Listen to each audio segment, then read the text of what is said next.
जीआईटीएफ infra ने अपने results declare कर दिए हैं, तो आइए उनको स्टडी करते हैं। सबसे पहले हम 9 मंथ्स के नंबर को देखते हैं। रेवेन्यू में हम देखते हैं तो ऑलमोस्ट 30% का इंक्रीज़ आया है, और डायरेक्ट कॉस्ट जो आ रही है, जो बेसिकली मटेरियल और कंस्ट्रक्शन एक्सपेंसेस से रिलेटेड है, उसमें 25% का इंक्रीज़ आया है। इंक्रीज़ पूरे सारे एक्सपेंसेस में है थोड़ा-थोड़ा, बट ओवरऑल जो टोटल एक्सपेंसेस में इंक्रीज़ जो है वो है 25% का, बट रेवेन्यू में 30% का इंक्रीज़ है। सो मार्जिन्स अच्छे हुए हैं कंपनी के। So we can see that profit before tax 49 crore निकल के आ रहा है, और बट टैक्सेस थोड़े से ज़्यादा हैं, इसके वजह से प्रॉफिट आफ्टर टैक्स में नेगेटिव फिगर है, जिसका मतलब है कि 2 करोड़ का लॉस हुआ है करंट ईयर के 9 मंथ्स में। जो लास्ट ईयर इसी पीरियड का वो 25 करोड़ का लॉस था।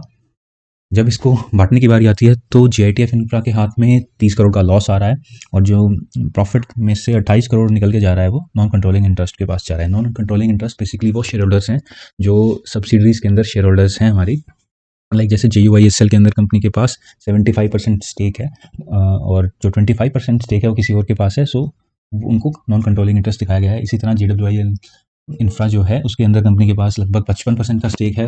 जो बाकी का स्टेक है, बाकी की जो इक्विटी को लोग कंट्रोल करते हैं, उनके पास, उनको इस हेड में दिखाया गया है नॉन कंट्रोलिंग इंटरेस्ट। इस वाले प्रॉफिट पर उन लोगों का मतलब दावा है, ये उनसे रिलेट करता है।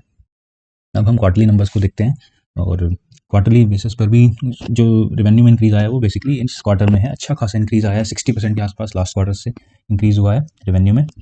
और इस तरह जो है एक्सपेंसेस में भी थोड़ा सा इंक्रीज़ है, बट जो प्रॉफिट बिफोर टैक्स है वो एक तरह से मल्टीफोल्ड इंक्रीज़ हुआ है पिछले क्वार्टर से। जहाँ जो बेस्ट क्वार्टर गया है इस साल का, उसमें 14 करोड़ का प्रॉफिट बिफोर टैक्स था, बट ये उससे 3 फोल्ड है, 54 करोड़ 50 लाख।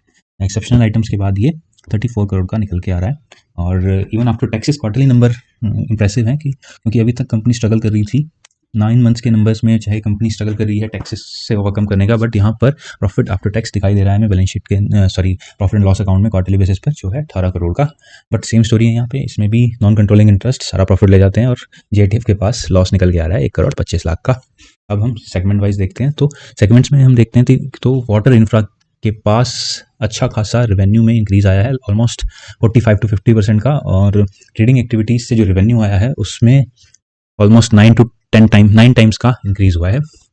और मार्जिन्स की बात करें तो वाटर इंफ्रा में 82 करोड़ का प्रॉफिट है, और अर्बन इंफ्रास्ट्रक्चर जो बेसिकली वेस्ट मैनेजमेंट वाला बिजनेस है उसके अंदर 47 करोड़ का ओवरऑल प्रॉफिट दिख रहा है। और ट्रेडिंग एक्टिविटीज़ में मार्जिन्स काफ़ी कम है, 100 करोड़ के टर्नओवर के अगेंस्ट ओनली 46 करोड़ के नंबर दिखाई दे रहे हैं।